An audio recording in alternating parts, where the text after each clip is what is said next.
We're at Cookworks at Broadway and Granville, and luckily we're here because we need some onion goggles. Dana Reinhardt, executive chef with Windset Farms, and I are here for Saturday Chefs, and we're cooking beef and maestro pepper fajitas and crying a little bit. And crying. No, we're not crying because we have our onion goggles on. And we don't look ridiculous at all, do we? No. But we're safety first, and then we don't cry. So we've got the onions. We can also do some heavy welding. Exactly. Yeah, they're versatile, these goggles. Okay, so we've chopped the onions. Does that mean we can take these off? We can take them off now. Okay. Thankfully.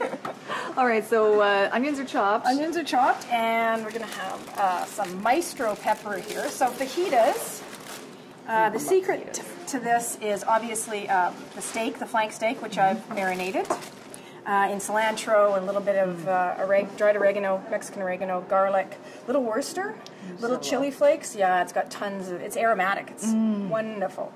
So what I'm going to get you to do is scrape off the bits because we're going to throw that onto the grill. Okay, I'm just going to put these over Get some nice marks in there. And then I'm just going to take the maestro. And the key to the depth of flavor of the vegetables in this is the slow caramelization of the peppers with the onions, and that adds a really beautiful depth of flavor to this dish. Okay, so when you say slow caramelization, do you mean you need to So about 10 to 12 minutes over medium to low heat, so you get some nice color and nice browning, and that's caramelization.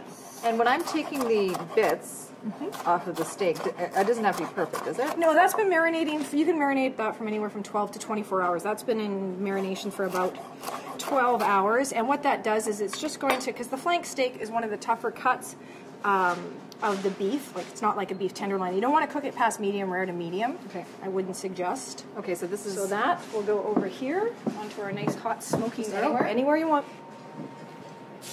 Perfect.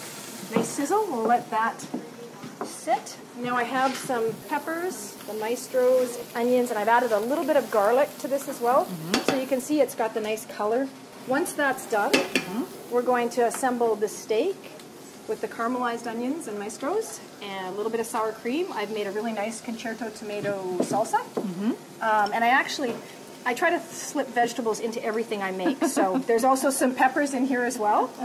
And I'm actually going to add a little bit of sliced delicata lettuce and some more tomatoes. I like that you slip the veggies in, hoping no one will notice. Yeah, and they don't. They don't. They don't think, oh my God, I'm eating a ton of vegetables. The flank steak, how long do we cook it to make it medium rare? Probably about 4 to 5 minutes on each side. Yeah, that's starting to get nice color. Okay. So that's going to be about 4 minutes. We'll flip it, and then we'll let it rest. Very important with meat to let it rest. At least 10 minutes, and then we'll cut into it. All right, the flank steak is medium rare.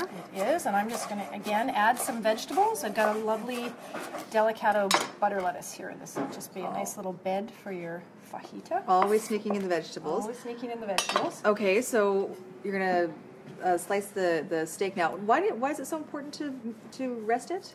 Just because if you cut into it right away, what'll happen is it'll be